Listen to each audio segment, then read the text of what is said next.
Ularga 8-martga neobichniy narsa sovg'a qilmoqchi bo'ldim. Lekin ular Namanganga tadbirga ketayotganliklari Assalomu alaykum. sababli Har safar siz kech qolardingiz, bir safar men kech qoldim.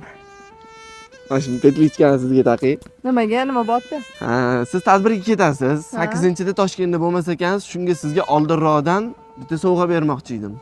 Sizmi? Sizga qilgan shov-shuvimga atvet qaytarmoqchimisiz? Prikolniroq. Yo'q, nega unaqa deysiz? Tarbiyani tartibsizdan o'rgangin deydi. Sizga undan boshqacha sovg'a bermoqchiman. Nima ekan? Sizga bergan savolim esingizdami? Menga turmushga chiqasizmi deganim. Alloh bilguchi.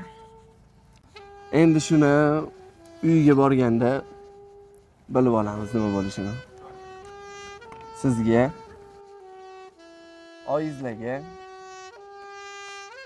o'zi katta qilib dekoratsiyalar, salyutlar tayyorlayotgandim siz oldinroq ketayotganligingiz uchun. Majbur bo'ldim shunaqa berishga. Boulevard Travel bilan birga. Men ham boraman. Voy, yig'lamang.